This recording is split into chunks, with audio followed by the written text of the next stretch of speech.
city of San Diego continues to gather feedback on a new fee for trash collection. Some residents are building support to try and stop that fee from moving forward.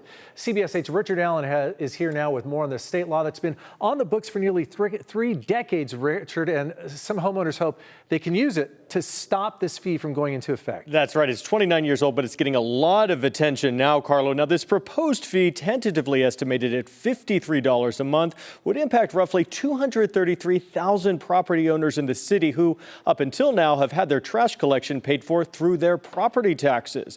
And while voters gave the green light to allow a separate fee to be charged by passing Measure B back in 2022, many opponents are now looking to the possibility of a majority protest, which could stop this new fee.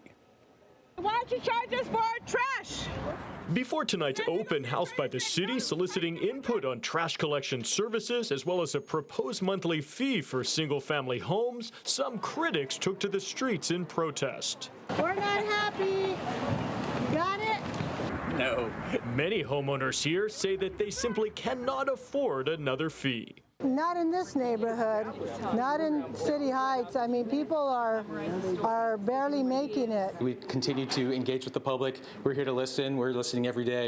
Jeremy Bauer with the city's Environmental Services Department says the city is using community meetings like this one to gather feedback, pointing out that along with the proposed fee would come enhanced services, such as increased service reliability for pickup and more customer service.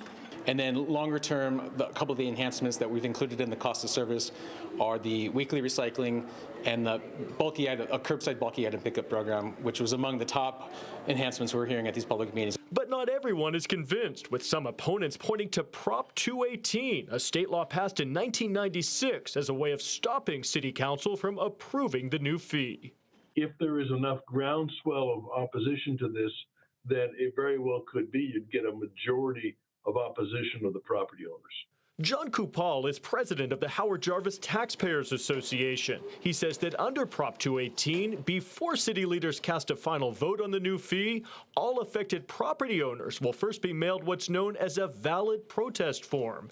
If a simple majority of them, which would equal roughly over 116,500 property owners, return that mailer indicating their protest against the fee, under state law, the fee could not go forward.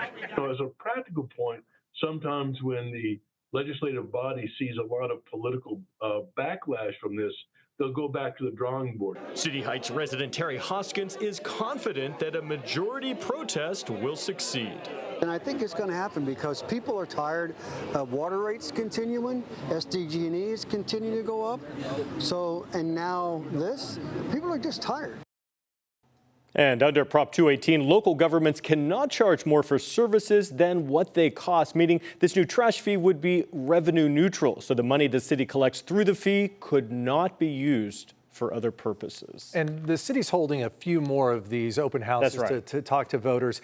When are the findings of these discussions presented to City Council? Well, that meeting is coming up for April 14th, and it's that meeting that they're going to seek authorization for the city to send out notices to property owners on the proposed fee. So that notice that goes out, those mailers, are going to include that valid protest form we're talking about that people who are in opposition would have to fill out and return to the city, again, if they're in opposition. This is their chance to protest. So it's going to go to all voters? Right. Well, to the 233,000 property owners. So the property owners, the people affected, are the ones who get to vote on this. Right. And vote's not really the right word, but so protest. If a simple majority sends these forms back, what does that mean for this fee? Well, then it would be stopped. But keep in mind, that would mean 116,500 households plus one would have to open the mailer, fill it out, return it to the city for the protest to be valid. That's a lot. But the expert we spoke with said that even if they don't get a majority, if they get a significant number, still sometimes